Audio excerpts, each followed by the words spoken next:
Happy Sabbath. Happy day. Happy day. Happy Sabbath. So let us pray.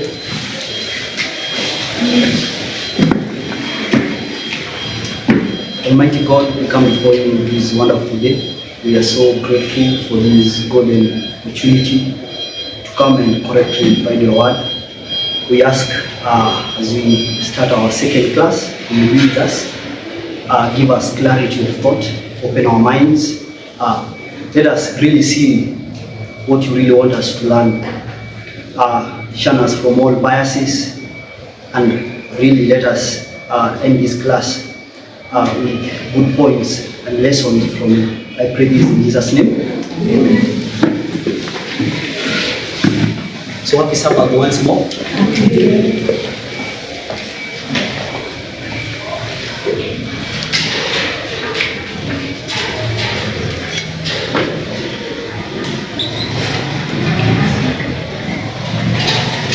So I want us to begin by drawing a line.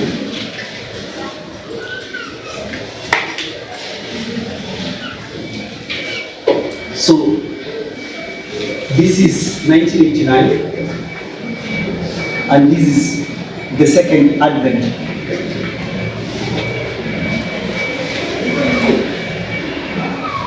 So you have the close of probation, then you have the Sunday law, and this is 2001.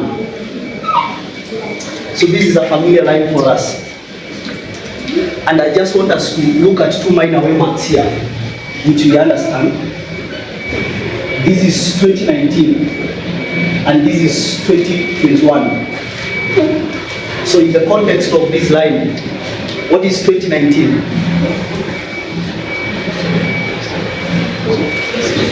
Yes? Someone says close of probation. Yes?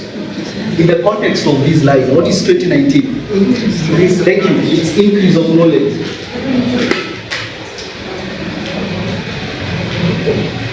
And what is 2021? It's formalization of what? What is the message here? The Sunday law message, right?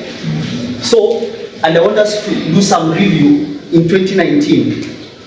So between January and August, January to August, that is. So we have a message.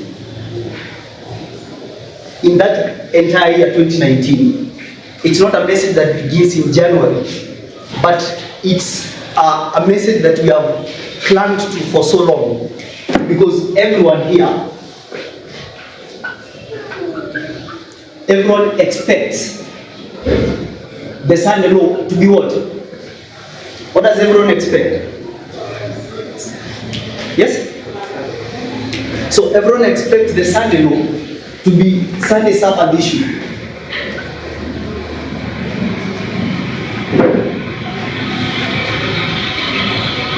So, but from August, that's when we have the midnight cry message. Progressively, what are we going to have? From August, we have the midnight cry message, and this is a new message. And the issue is not Sabbath, but what we understand as the test or the great test. What do we understand? It becomes the issue of gender equality. So the first thing I want us to see is to make that shift. And in the entire history of the midnight cry message, we are going to have an understanding of some concepts. So, things we understand in 2019.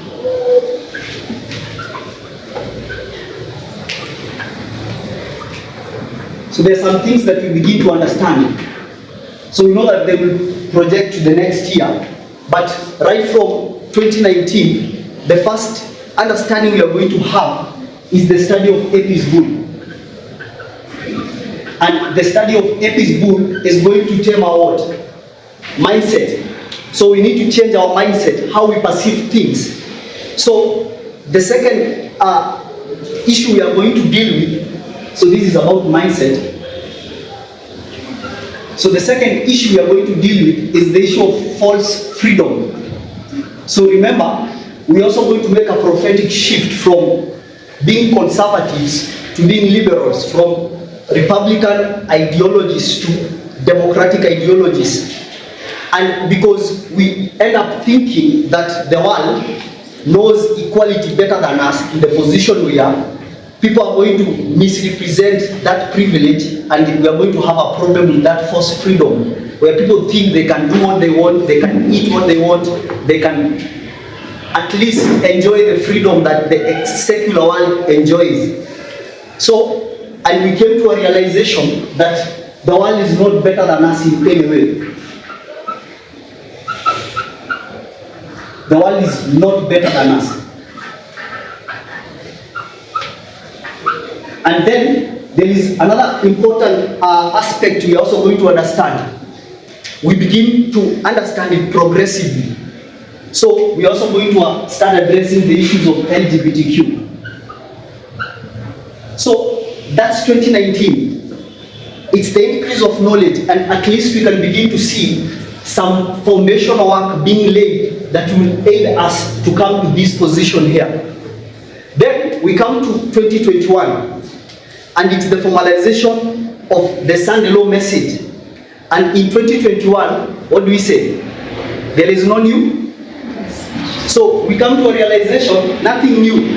What are we going to do in 2021? We are going to start considering the things of 2019 with a closer and deeper prophetic maturity. Can you all agree on that? So you come here and there is no new message. So what you are being told, come back here and start doing what? You start considering the things of 2019.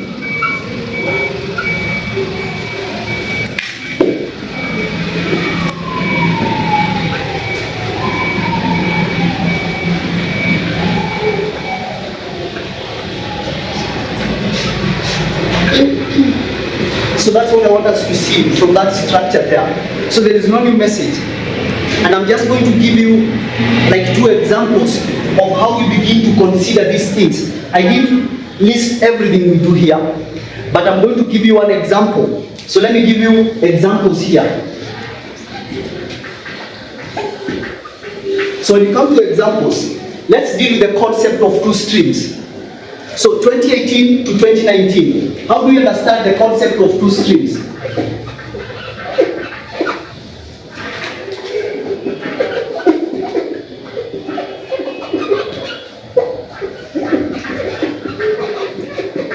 How do you understand it? So who is the correct stream here? The true.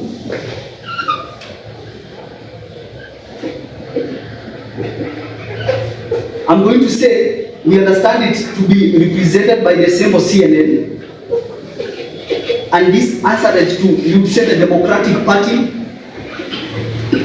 or what we call liberalism. And you come to the false stream, and we understand the false stream to be represented by Fox, and this answers to the Republican Party. So, for you to be able to understand 2019 and the events that encircle that year, you must be able to understand that you fall on this line, right? So anything to do with the Republican Party is wrong. But from 2021, and I remember, let us try to give this clarity. So 2021 onwards, what do we come to a realization? That even this stream that we call the correct stream, by here we are going to realize that we have 2 streams again. And this stream itself has both a true and a what? And a false.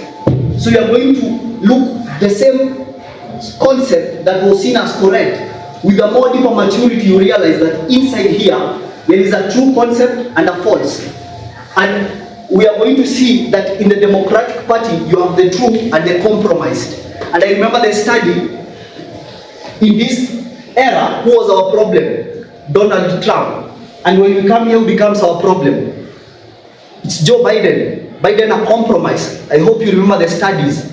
So you need to closely look at Joe Biden and realize, as much as you held him here, you need to come here and look with more deeper maturity to realize that he also has faults in himself. I hope that is clear.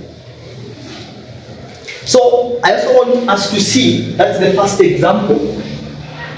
I also want us to see the second example. And as we start to understand gender equality,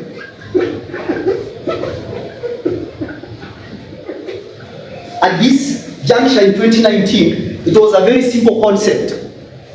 And people even misrepresented what that equality looks like. I remember, this is out of the class, but I remember around, I don't know whether it was the same year 2019 or 2020, we went to the school in Uganda. Was it 2019? 2020. And when we went there was a problem. Not that everyone knew, but the idea was women were saying, because men and women now need to be equal. So someone came, I remember, what do we call it in English? That one. And a lady comes and says, let me help you. Equality demands that I should also do what? Yeah, and I'm like, even the act itself, it's too heavy for you. And when she started it, you could really see she was about to hurt herself. And the mindset is, what a man can do, also, we will do. So if a man will lift 100, even me, I'm willing to do that, because that is what? All I'm just trying to say, we don't really understand how this equality really looks like. Are we together? So, we also need to refine our understanding of how we understand gender equality right from 2019. So basically what I want us to see, in this dispensation here, what have we been doing?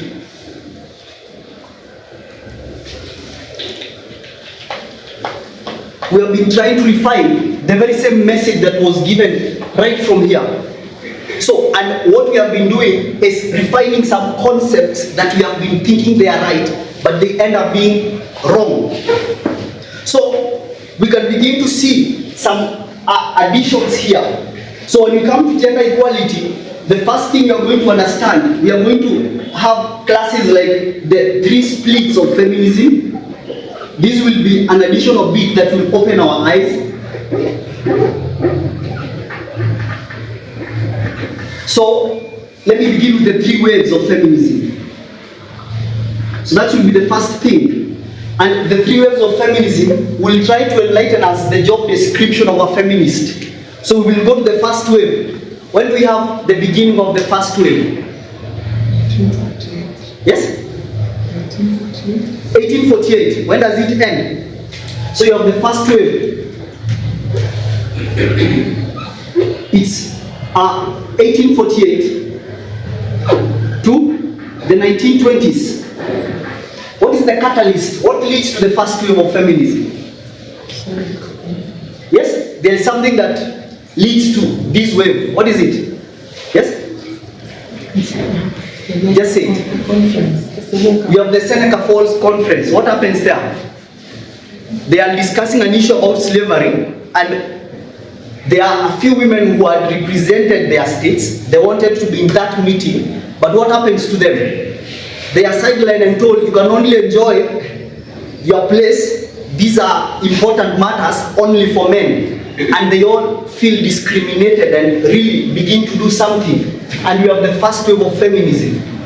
Then we have the second wave. When do we have it? It's just revision. Jeff, when do we have it? Yes? Second wave, 60. So we have the second wave. 1963 to what? To 1989. So you have a woman who publishes a book. What is the name of the book? The Feminine. And we have this second wave. And what is, let me say in a simplistic way, the ideology that the woman really wants you to see. This is where we begin to have the coining of the term women personal issues, personal experiences need really to have that political attention. So she just wants you to see that despite her staying in the house, having to mind her own business, there is still something that she lacks. Her personal issues really need to be brought to the political spectrum, and we begin to have ideas like personal is political, and this brings away the second wave of feminism, which we would roughly say ends around 1989. And then from 89 to today, we have the third wave. So, and this is from the coining of the term intersectionality, where we realize that feminism now, it's not just about women alone, but it's a complex structure where we really see that multiple issues affect women, and we need to have advocates for that. So we're also going to have the three splits or forms of feminism. And we are going to understand, one, cultural feminism. You have liberal and what? And radical feminism. So we realize it's not just being a feminist. You can still claim to advocate for women's rights, but if you advocate in the lens of culture, are you a feminist? So it's not just about advocating for women's rights, but really knowing that the right model that you really need to be to advocate for women's rights. So at least we are going to have a refining of how feminism looks like and how equality looks like progressively. So I don't know whether anyone has a question up to that point. So with time, we will keep moving, and we are now going to review this material here. I think I had such a class, and what we came to a realization is that we need to save space. So what we need to realize is that we can do a good compare and contrast of two modes of feminism.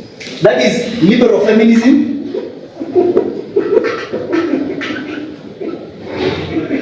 and also radical feminism. So, how do we understand cultural feminism?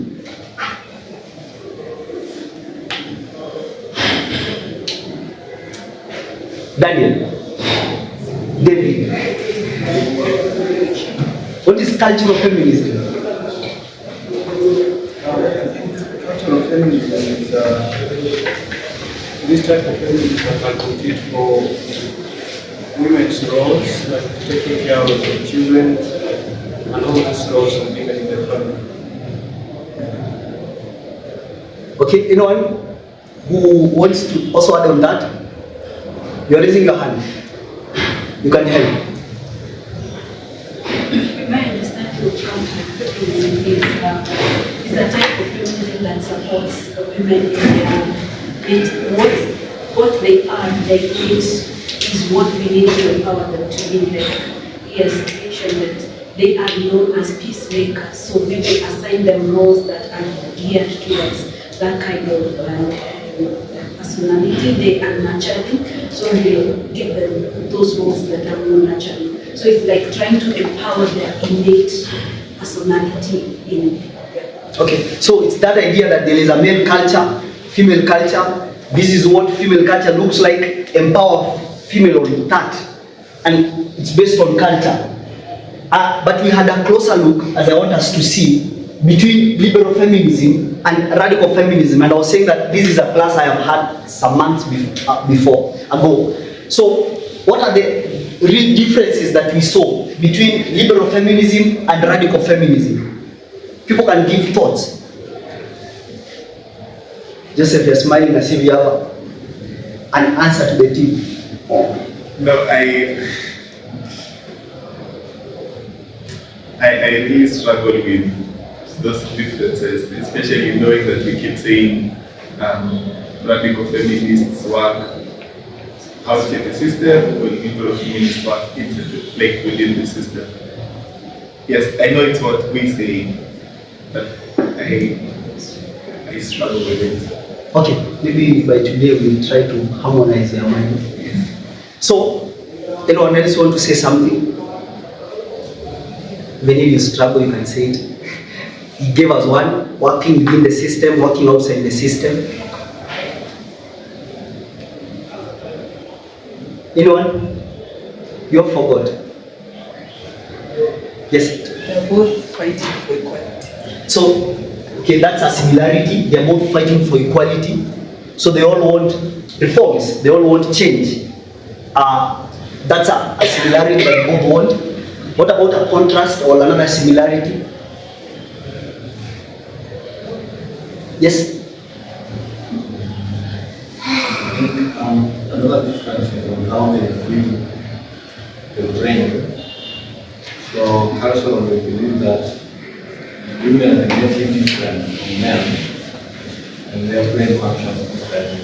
That is where the example of what they like and what they can do best is different from what men like and women can do. So cultural beliefs say that gender brain, if I simplify it, and radical does not believe in gender brain. It believes that people are the same. Yeah. Okay, thank you for that. Yes? Yeah, just to add a little on what my namesake has just said. Joseph, okay. Yeah. You define how we define cultural feminism. So from that understanding, liberal feminism try to work within their understanding to bring more changes. Like we previously believed that the roles of this gender is this, but we are trying to understand that it's more than that. So it's like we are trying to come to a table within that setup to try to include what we want to live together. Whereas radical feminism tries to establish everything anew. Like, let us do away with this and set a new platform where we can come up with all people equal. Okay. My understanding. Okay. Yes? Okay. Person is political. Maybe you can expound on that means.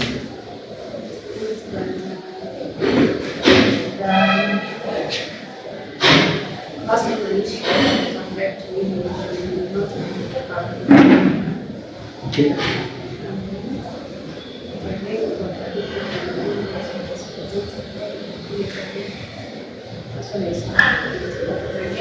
Another study that was done, I think, Pamela clarified and said, good belief person is Okay. Yes? I say yes. So, maybe we can go with that. So, when you come to liberal feminism, the first point, maybe we will clarify maybe by the end of the class. So the first thing we are going to see is that when you come to liberal feminism, this is what is called mainstream, because for them, they want to work with the established structure. So, and what they really want is to achieve equality without trampling the established structure. So these liberal feminists, they want to achieve, as Joyce said, they all want to achieve something, but they want to achieve equality without trampling on the established structure. So we will maybe expound what that really looks like. And they also advocate for equal representation to this structure. That's their main agenda. So women ought to have rights, but they need to have that representation in this structure like men have. So Maureen also said the idea of person who is political, because when you come into specifically, I would say the second wave feminism, maybe in the first two, maybe a little bit even on the third, We can speak about the suffragettes. We can speak about the bra banners. Let's go with these two movements. And when you look at these two movements, more so the bra banners, was there now called the lipstick movement? Or it's my own assumption. But when you come into this movement, say you're going to see, they are going to have a fight. And they are going to have a fight for their rights. And as Molin tries to say, we have the origin of this term, personal is political, where based on this book, women want their personal issues, things that the society looks as personal for women, they really want them to start being addressed on the political spectrum. And so we see that this is a concept of liberal feminism.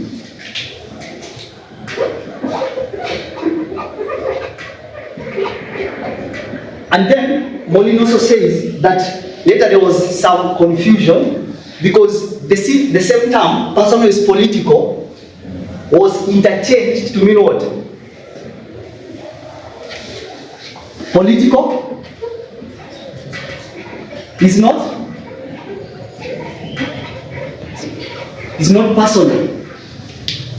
And what is the meaning of this? Second, I remember we had that debate and you were present. You remember? It was online. No. It was physical.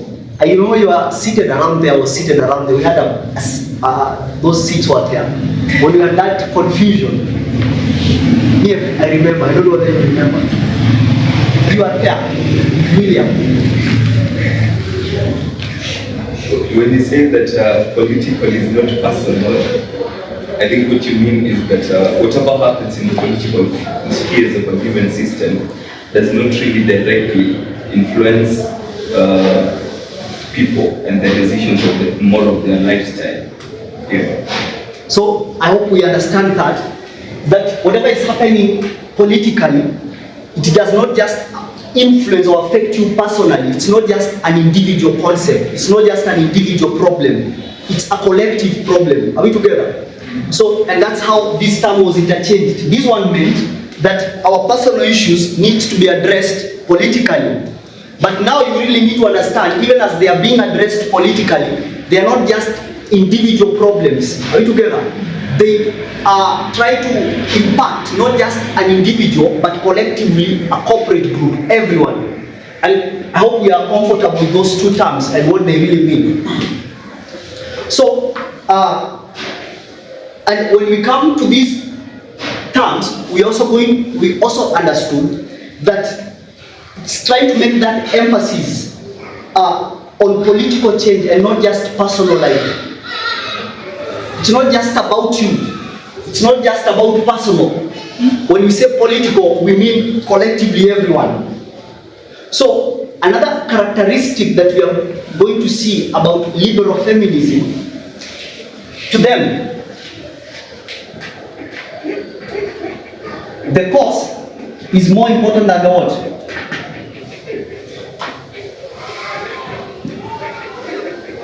The cause is more important than an individual.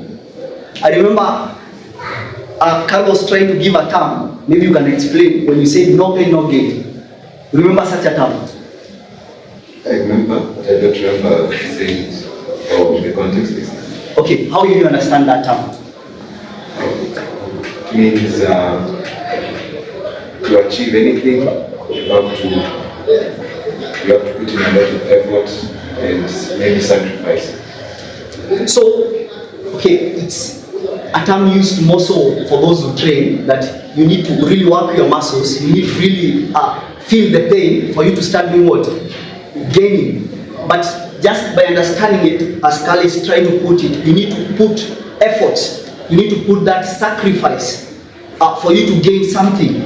And in the context of feminism, we are going to see such an example by these movements.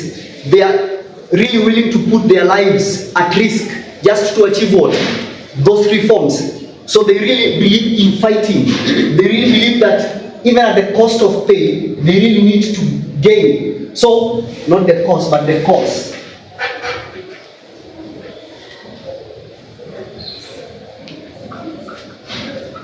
So, you really need to do something. You just need not to care much how it will hurt you as much as you gain the results. So, they care more about achieving the objective. They don't mind about the consequences. Even if they die, they will be willing to fight until they have those results. So, another concept that I remember.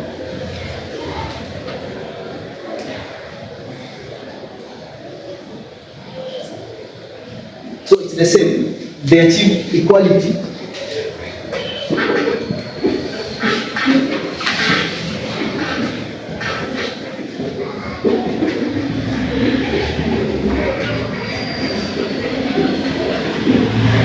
Achieve equality at the cost of personal pain. So we tried to expound more deeply about liberal feminism, and these were classic examples of how they are fought. In fact, we say most, if not all, most of the achievements that we have had, if you want to name them, if it's equal representation in the workplace,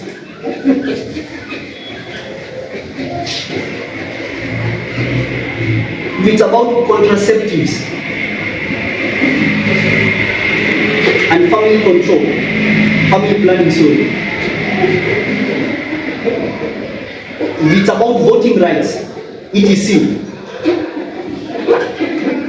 We say that almost all the rights and privileges that, all the rights that we have today, most of them have been fought by liberal feminism.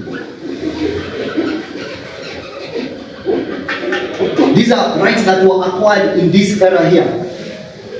So, but we also say there is a disadvantage of liberal feminism. So, and what are the disadvantages? So the first one we say, the limitations or the disadvantage.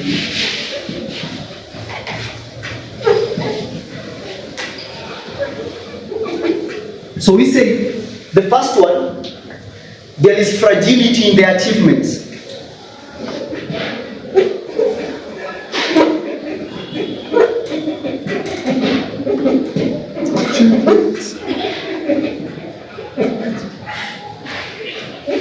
So there is fragility in that, because all these achievements or all these reforms that they need, they can be granted them today, and then what happens tomorrow? They can be taken back, and we have a good example. So we have Roe v. Wade in the 1970s, and what happens? There is a right to do what? To abortion. 2021, what happens to that right? It's taken back. So there is fragility to that. And when you look at how this looks like, what we are going to see is that there is this right that we are speaking about has been won by liberal feminists. But this right is given by who?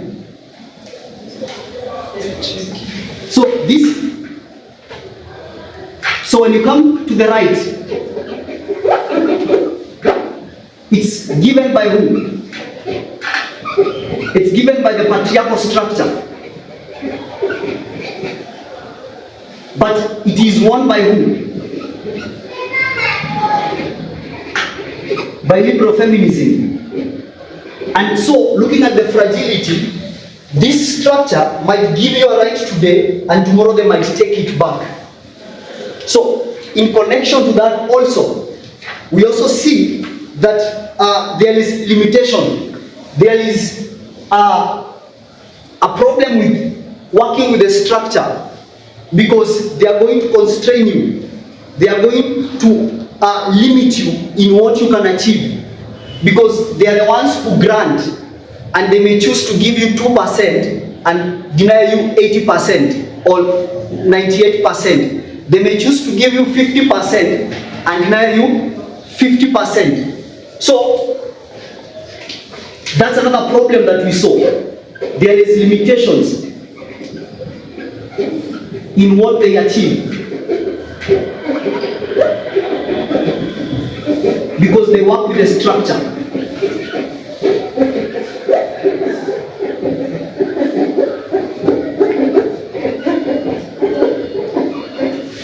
So,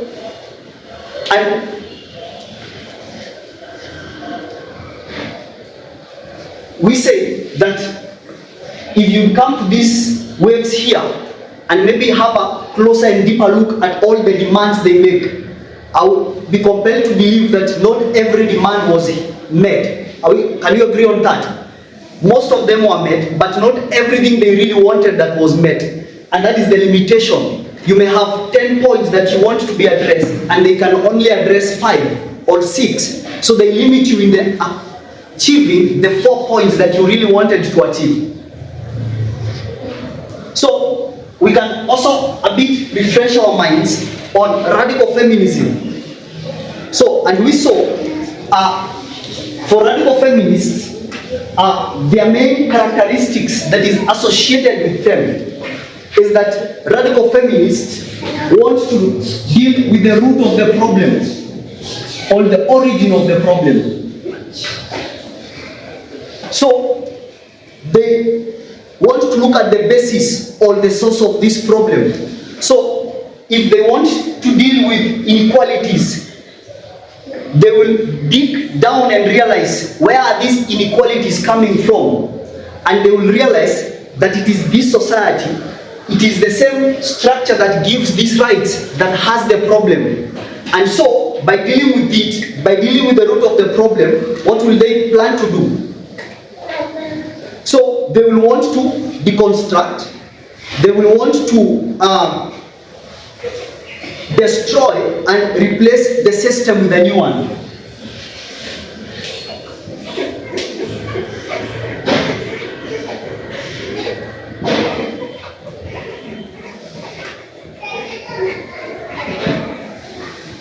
So basically, they will work outside the system.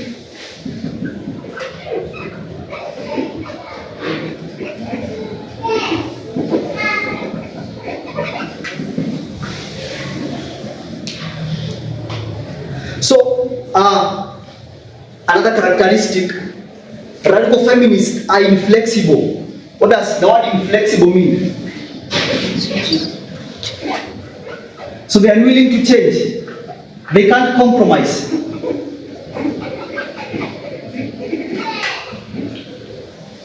What they believe is what it is. So they are also fundamentalists. What does the word fundamentalist mean?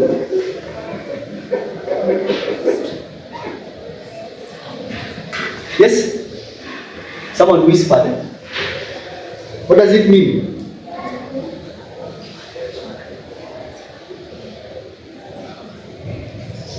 Just give us the answer. We are saying it's Leonard. Okay, Leonard, you are saying you have the answer. I think they are extremists. Okay, this is another one, extremist. Tell us what that extremist means. I think for Islamic State. Don't give us an example, give us what it means, then an example. They are extremists.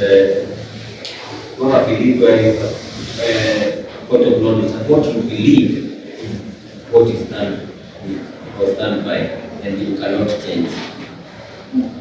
Okay. Example is the Islamic, those Islamic beliefs, especially the extreme. Okay, so we can have those. So radical feminists, they do not want to win rights through working with the system, but restructuring the system. So they want to restructure. So you destroy something and then you start rebuilding it. So they will have to go to the heart or the root of the problem. So they have no obligation but to dismantle this system because it's the root of the problem. So, and as we can see, which is a big contrast, they will not deal with the heart of the matter, but they will try to persuade this system to grant them something. So these are pragmatic, they are reasonable, they want to work in line with the system. These ones, as he says, they're extremists, they don't change, they are, what is that word? Are inflexible. I hope you can really see in how they want to achieve makes a difference. So, just to mention two terms, as the elder tried to mention, for you to really see the big difference, you need to understand it in the context of how, and in the context of the what? The degree. Just a minute. So, how they want to achieve, we have a difference. For them, it's working with the system. For them, they work outside the system. And we are going to see the degree in which they achieve. By working with the system, there are limitations. By working on their own, they can easily achieve 100% because they don't rely on someone to grant them those rights. Yes? My question was, maybe it might be outside the study. Who is more of a risk taker between the liberal and the radical? Because I'm thinking if radical are inflexible, then they are willing to take higher risks to be able to achieve the results compared to the liberal. Okay, maybe you will address that in the course of the class. I see your point. Who is a risk taker?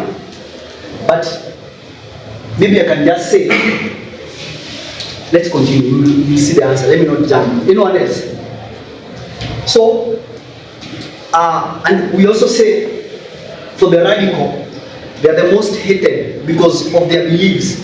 So if you draw a graph, you will see most of feminists would fall on this category and not this, because this requires you to be more upright than this, and people want to work on this side. So I was trying to say, for you to really see the big difference, it's how they achieve and the degree in which they achieve results. For them they are limited, for them they can easily acquire. Not all cases they are limited, but it is very always difficult to have that 100% achievement. So, and this is important because when you really try to ask yourself, what is the objective of a feminist? As a feminist, forget about being a cultural, being liberal, or being radical. What is the main objective of a feminist? Don't know. What does a feminist want? Change. Okay, change. What change? With regards to how women are treated in society. So, feminists want change. And I hope we can all agree that everyone wants to live in a society where we are, as God was trying to say, where we are all seen equal. And it's just equal 100%. The reason why we have such a movement is because there is that imbalance. So, the main objective of every feminist is that. But when you start looking at liberalism and radical, you are going to realize that there is someone who is willing to grasp what he can acquire, and there is one who is willing to take it all because he's non-compromised. So, yes? Okay. So, I hope we are together on that point. So, now, Rispa asks a question. Who is more a risk taker? Is it the one who works with the system or the one who works outside the system? Judy, what do you think? To me, it's outside the system. Why outside? Because they don't agree with the system. So if you work outside the system, what do you become? You become a rebel. And there are risks to that. What happens to rebels? Yes? They are assassinated. Let's give an ugly example of the regime we have today. What happens if you raise a voice?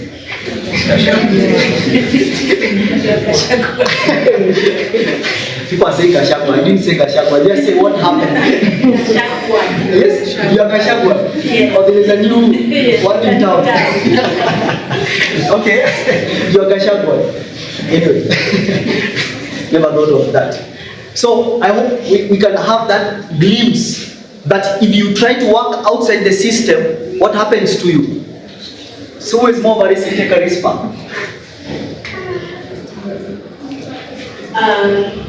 If it's in terms of life, I think the radical are more risk takers because they will be termed as rebel and they will lose their life. But when we are talking in terms of achievements,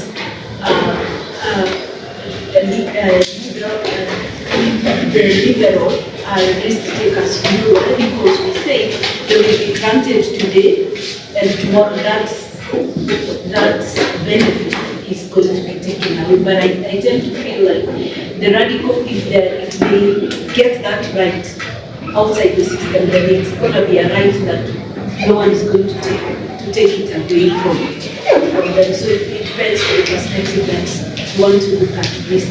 Okay, so if you become a rebel or working outside the system, you have to do illegal things, what the system does not allow. And there is risk to that. You can have that label. So, and I just want us to look at a character in the Bible. This is someone who we're able to look at. Paul. So I remember we had a class here some months back, and I tried to address the issue of principle or what? Pragmatism. So we know what pragmatism means. Someone would try to equivalent pragmatism with compromise. I don't know whether it's okay, but it's being reasonable. And look at Paul. Paul, in the book of Galatians, it's Galatians chapter 1, and Colossians, Paul says, all are what? Let me give you the verses, we can place them. Galatians 3 and Colossians what?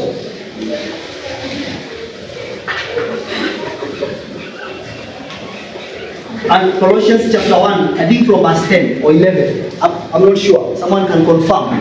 So we tried to see. Paul understands there is no difference. But you continue reading, and what did we see Paul do? It's Galatians 3:28. 28. So then you go to Philemon, you go to Ephesians, and maybe the other verses after reading Galatians, and Paul is the same character. Is in fact, if you look at Colossians, on the same breath, Paul is the one who now tries to tell a master, you have your place, tries to tell a slave, you also have your place. So even after preaching equality on those verses, he still advocates for conformity, for submission. Even after saying there is no difference between a male and a female, he again tells you, woman, you have your place in society. Man, you have your place in society. So, and we were able to see, was Paul principled or pragmatic? Based on this, is Paul principled or pragmatic?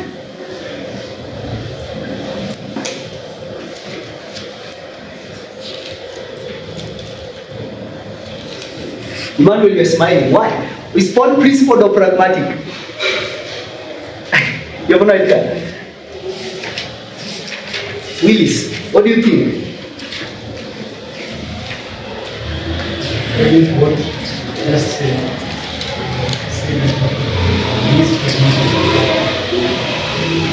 Maybe you can expound why you think he's pragmatic. Based on? what you have just said. Okay, what I've just said, you are tricking me. Okay, so when you look at this scenario here, you're going to realize Paul is not willing to destroy the society norms. He knows despite this idea, the society of the time is not dealing with this problem. He's not willing to destroy that. So, as Willis is saying, Paul is reasonable. He will not destroy the norms, so he becomes pragmatic. So, and we have said, if you, in the context of equality here, a radical one will not stand on a fence. If this is what is right, what will a radical feminist do? Will stick to that. But a liberal feminist will be sensible. Paul knows the system works and operates in a certain way, and he's not willing to fight that system. So, despite him advocating that there is equality here, in the preceding verses, and also from additional verses, Paul continues to advocate for submission. Yes? I get the point you're making, but I kind of not agree with the allegory of pragmatism applying to Paul in that instance.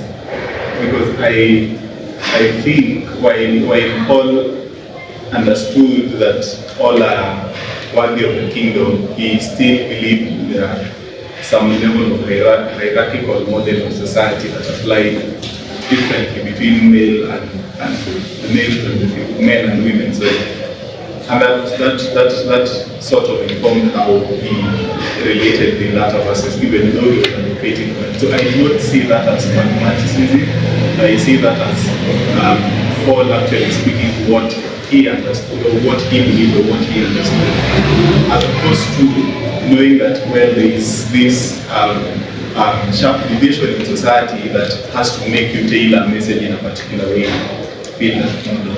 So I see what you're saying. I just want to re-echo some words you say. Like Paul sees how society operates, or that hierarchy that exists in that society, and Paul is not willing to touch that hierarchy, right? No, because it's a hierarchy that he himself believes in. So it's not that he sees that this is a problem. He does not see that as a problem. He sees that that is how society is, and that is how humanity generally are. So for him, that is not a problem. The exclusion of Jews, the exclusion of Greeks and Gentiles is what he saw as a problem. But the one for women and men, he did not see that. Okay, I agree on you on that, because you're arguing on the perspective of Paul. Yeah. But I'm just now arguing on my perspective today, looking at the context of equality. So Paul must have wanted to communicate when he says there is no difference here, whether he understood there is a societal problem or not. What I'm just trying to harmonize is, on the same breath in Colossians, he tells you they are equal, then on the same breath, he goes back to what society reasons and behaves. So I would tend to believe, like Paul, why would I say they are equal, and then all of a sudden I say continue in conformity? So to him, as you are saying, I agree. The society of the time exists in this way, and he's not willing to fight that societal setup. And that's why I'm saying he's not a radical feminist, because a radical feminist does what? Has to confront that. So Paul is willing to live with what society believes, but he also mentions statements that really sounds as if he sees there must be some equity somewhere. But he's willing to live with that. And I believe that, maybe it's lack of a better word, that scenario of saying something correct and then living with what is wrong, I don't know that to call it pragmatic, or maybe you can give me a word of that. But I hope you are seeing my point. Yeah, and that is what I was not calling pragmatism. So maybe if you say confused on maybe, yes, but call it confused. Yes? Compromise. No. Okay. And that's what I was saying, people would say compromise and pragmatism are the same. I don't know. I'm not good in those grammatical words. Yes? Ulisema nimalize sana. 45, so 15. Okay, I'll just pick one because of time, and then maybe Q&A we can pick other hands. What I want to say is that we need to understand the context in which Paul says these people are equal, not context. So what Paul is speaking is about the gospel. In terms of the gospel, the kingdom of God, both the poor, the rich, the stressed, and all those people are equal. But here, Paul is not addressing party. So when it comes to social norms or the things of the society, they are not equal. Paul is not addressing that. So Paul is dealing with the gospel of the kingdom. So they're equal in the gospel, like everyone can get this gospel and get saved, but in terms of I think I agree with you, and what I was trying to tell Joseph is, in the context of Paul, he's speaking in the context of the gospel, and I'm saying, I'm taking this parable, and I want to use it to address the issue of feminism. Are you getting my point? And now I want to understand Paul from this perspective of where we are today. And that's what I'm saying, based on what Joseph is saying is correct. From what Paul is saying, he sees no problem with how society exists in that era. But now, it's just like taking Christ and saying, was Christ a feminist? And someone would start. You see, in Christ's era, Christ has no fault, right? Because, in fact, you try to say that he even tries to bring women into the ministry. But in the context of where we stand today, you revisit the story and what do you say? There is a problem with Christ, right? I think it's the same idea I really want us to address Paul. From where he exists, there is no problem because these issues of equality and feminism are not their problem. And as you are saying, where a problem has a problem, where Paul has a problem is on what? Jews and Gentiles. You need to die together. You need to live together. So, but now where we stand, we are taking this allegory, this parable, and we want to learn lessons from it. We want to use Paul as a symbol to teach us that you really need to understand the statements he makes, and now we are taking them to represent what we want, and this advice he gives. And when we try to compare the two, we try to harmonize these two concepts. Why would you say equality and all of a sudden submit? And that's what we are trying to juggle in our minds. So allow me to continue. So I hope you can see Paul as a good example. And I want to use this to show, looking at that society, it is patriarchal, but Paul will not touch on that. He will not deconstruct, he will not fight that structure, he will not fight that hierarchy. He's willing to live with it because his focus is on, as long as they receive the gospel, that's not my problem. So he's not fighting a structure. If you are a radical feminist, if Paul was a radical feminist, what was he required to do? To confront that problem. Can you really see that? So, and without compromise, you can't be reasonable on oppression. You really need to confront it head on. So, and I want also us to see, when you come to these two terms,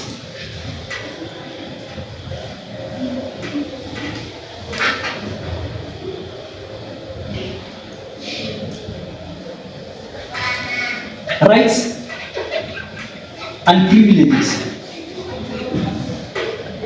So I remember Steve teaching about privileges, trying to show naturally how men are privileged and how it's a war, a conflict that we also encounter on our daily basis. Because these men privileges, they are things like come automatic, because the society has reshaped itself in a way that men are generally privileged. Not just men, but even in terms of race, and I hope you can remember. So, and when you come to, to the rights, we are going to realize that when it comes to the conflict, the war, to fight for reforms, you're going to find that the society, another problem, this structure, what will it give you? These ones.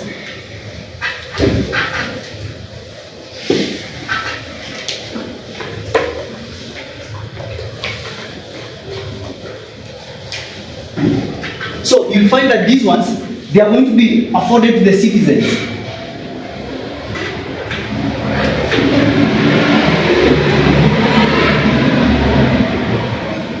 And even after they are given, we are going to see they are even documented in the Constitution. Let's take an example about abortion. it becomes an amendment, it's signed.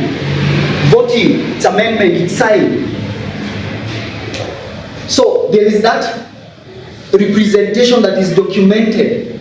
But you're going to see, even after the structure gives you this, it becomes again a difficulty to undo this. And we agree on that. Even as we have those privileges on women, we're also going to see, those rights on women, we're also going to see this will not deal with the problem, because men will eventually continue being privileged, because it's like a mindset that we have. And so, radical feminists will also claim to deal with what? The mindset. It's not just giving me rights, and it's as if these rights are not 100% implementable. So, when you come to radical feminists, they also need to deal with the mindset, because as they see the root of the problem, we can also trace the problem from the mindset, how everyone thinks. So, I hope we are clear on that. And because of time, I want now to change my speed and go fast. So, I want us to address some concepts. And the first one I want us to see is about voting. Maybe you can also address about protests. Let's start with voting. How many days to election? Which election? How many days to the American election? 3. Who are you going to vote? Assume you're in America. Who? Yes. Assume you're in America. Assume you're in USA, or you're an American citizen. I hope they have that electoral system where you can vote even outside the country, right? Assume you're an American citizen. What are you going to vote for? Yes? Yes, Brenda? Okay. I would say we would vote for Kamala Harris. Yes. But I had a discussion with someone the other day. There are many people who maybe they are radical. That kind of radical who say they are all part of the system. So we won't even, why should we vote? They are all bad. But I hope we don't have that mindset. We will say we vote for Kamala. Okay, Brenda. Brenda will not vote. I hope you're not saying I'm not going to vote because I'm a Kenyan. I'm putting the notion, assumptions are bad. Assume you're American. Why?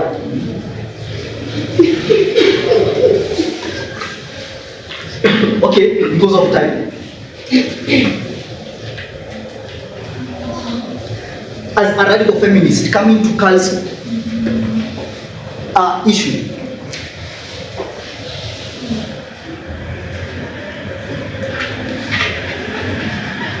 Let's just deal with voting first. As a liberal feminist or as a radical feminist, are you required to vote as a liberal feminist? Lena, are you required? Yeah. Okay, who disagrees with that? Liberal feminist. Okay, why should you vote as a liberal feminist? Because you're working with the system, first of all, and the system requires citizens to air their political views by voting. Okay, anyone else who has a different or another opinion, why you were required to vote as a liberal feminist? Yes? I think you probably vote to set in a system that would just patience, RISPA. Forget about RISPA, just continue. I did hear, that's why I'm confused. You set a system that will listen to you, that is one, and uphold the achievements that you've made throughout the year. Okay, so maybe I'll just react what Seko is saying. A liberal feminist wants to work with the system. And so, what must you do? You must make sure if there is a chance to establish a favorable environment where you can work with this system and it can grant you achievements, reforms, demands that you want, you'll always be on the front line to do that, right? So, as a liberal feminist, you want to vote because you want to put a leader in that system that you work with to give you what? To give you what? Yes. Results. So, assuming Kamala Harris is a feminist, she has been an advocate for abortion rights and many other rights, women rights that we will discuss. So, I'm even assuming it's in the minds of many feminists that if by chance she gets to that seat, she might do something to review Roe versus Wade, right? So, every liberal feminist who want to work with the system, who thinks the system will give results, they will be there on the ballot to vote Harris to grant that right. Are we together? Anyone with a question up to that point? So, as a radical feminist, are you required to vote? The question is a bit technical. Why is it technical? I thought you ask as a radical feminist, will you vote? Not that unequal. Okay, will you vote? Let me just say that. Okay, now then the man.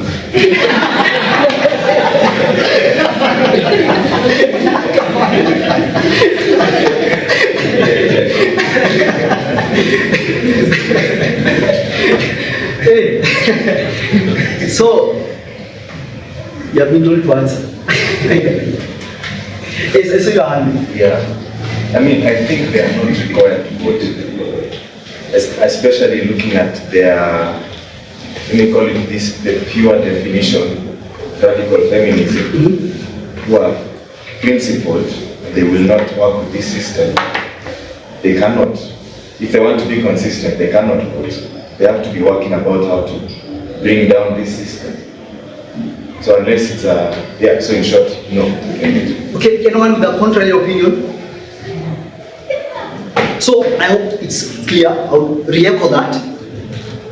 As Lena tried to say it, she began by saying, definitely they will be working with the system.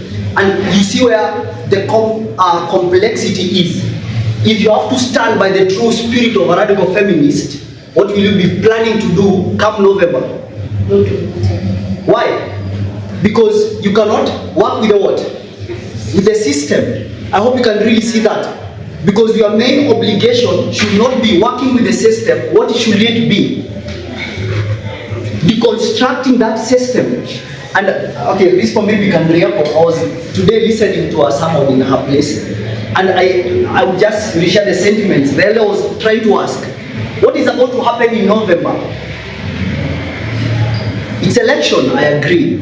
And on that November, what is about to change? Nothing is going to change. Whether you elect Kamala Harris, whether you elect Donald Trump, what are you electing? It's the system. And this is the reality that we really want to start coming into. Because we think, because Kamala Harris seems to advocate equality, we think that when she acquires that position, what will she do? Bring reforms. So in fact, sometimes, I don't know whether I said it in BOM, there is an article from The Atlantic that says, what does it say? Those who have watched it, read it. Trumpism is not going to change. Why? Because you go and start analyzing Kamala Harris, what has she done? She has done policy poaching. All the policies of Donald Trump in the first era, 80% of them is what she has on the table. It's another Biden compromise. In fact, her policies on immigration are as worse as Trump's. So, as we just say in the simplistic way, Kamala Harris represents equality. You need to deepen your understanding, go deeper and realize, even that Kamala Harris, look at her policies, look at how she will be able to achieve the degree in which she will achieve results. And as a radical feminist, if you truly believe in these qualities, then you really know, when you come to these issues, you will not work with the system. So, and we can really try to have some debates on that. So, we know the system is corrupt. Voting is working within that corrupt system. So, and this is one thing that we really need to understand. Even by voting, come that November, you should not really think that voting is the solution to this patriarchy. Because will you have solved any problem? You will not solve anything. Because Kamala Harris will come. Maybe the Democrats don't control the House. The Democrats are not the majority in that House. The House is Republican controlled. What will they do? They will pass an oppressive law. And what is the work of the executive? She will have no choice. She will have to protect her personal gains as the president. She will not unleash a war with the House, like who? You know, if the House decides they will impeach you. I'm just trying to give a scenario and show you that this is a complexity, because some years back, 2020, what were we told? It's our religious duty to do what? Today, what are you being told? So, I hope you really need to see, as you keep refining, it's the idea of learning and doing what? And unlearning. And this is what you really need to be confronted with. And it's not a new concept.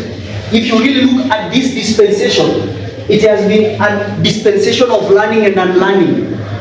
Someone came and said, prepare to go and give the gospel out. Models were given. What was told then? You're not going out. And these are some of the issues we really need to start confronting. It's the idea. This is 1989. This is a path we are walking in. And we really need to understand that on this path, we can't just jump to this point. In the context of construction, what do you need to have? You need to have stepping stones that will lead you to this point. I hope Ken was here, but I hope you have that idea. As a mason or as a builder, sometimes you overlay a stone, and what happens? By closely examining it, you think it fits. Are we together? But the moment you go and bring another stone and overlay it, what happens? You realize you have first to remove this to have the right adjustment of the wall. And I'll try to use this concept to show what we are going through. So the idea that if you don't do something, because we would have that idea, we must air our voice. If you don't do anything, nothing will get done. You must remember, it's liberal feminists to have those arguments. You must do something even if it costs you. The other issue we really need to see is when you do a compare and a contrast, and this has been our big problem between a radical feminist and a liberal feminist. Because this is how we have been thinking. We are going to realize that there is no what? Go externally. Look at those radical movements. Do they want to destroy the society? Do they want to deconstruct the system? They are just fighting their wars, just like liberal feminists. So when you look externally, they are the same. They all want to work with the system. External radical feminists are not representing the true spirit of a radical feminist. Because whatever movement you want to trace today, they are all going to the government asking for change. They are going to the structure asking for reforms. And who goes to the structure? Who works with the structure? It's liberal feminists. And so the big question that we really need to ask ourselves, are we going to tread the same path? Or are we going to stick to what we understand? Which, as Esther says, has repercussions, because what do you become? You have to become a rebel. Because if you stand for what you have to prepare to fight the structure, to fight the system. And there are consequences. You all know the consequences. I want you to say She says there is not enough time. Would I beg for the 15 to 1, please. So we'll stop there.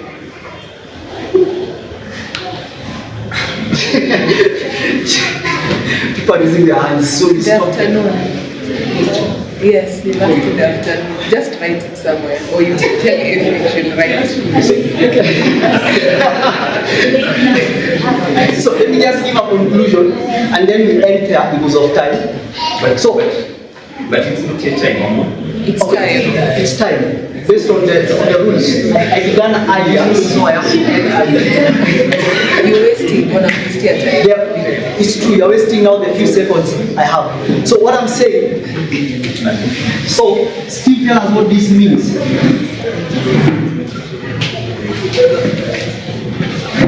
What does that mean, Steve?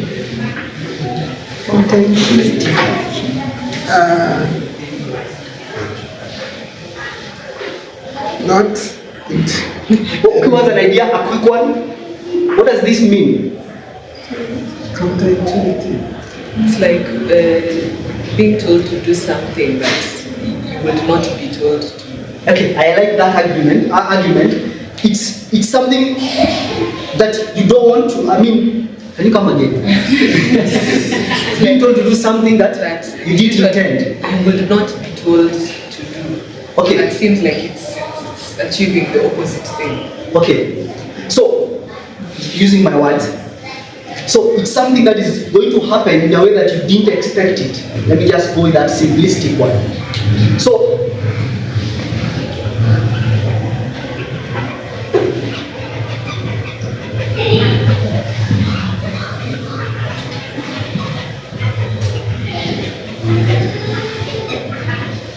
and here we're being confronted by two things.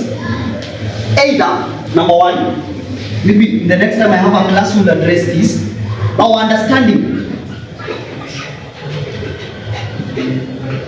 of radical feminism needs to change.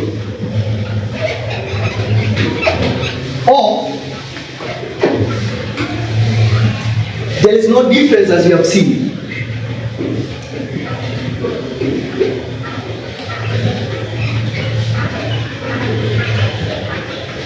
Because this is how we have been thinking. We have all been prepared to go on the front line to defend rights. But that is not the spirit of a true radical feminist. So it's either you redefine your position of a radical feminist. Are you this external that looks like a liberal? Or are you going to have a movement-based model of a radical feminist? And if you make that change, then you really need to see that things will happen in a way you didn't expect. Or we continue being what we think we are, and there is no difference, and we cease being radical feminists as we define them here. That is what we are being confronted with right now. So I want to stop there because of time. Maybe the next time I have a class, we can continue the debate. We'll pick questions. So because of time, I'll just pray.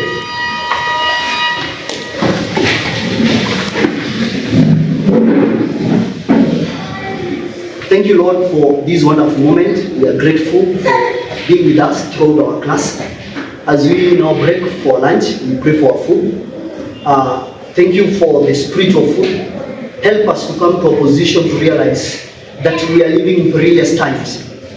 And just like in the Millerite history, 1850 was a Sunday law, and Satan unleashed a weapon to redirect the people of God to conform to worldliness, to desire the world, to desire the principles and the concepts of the world.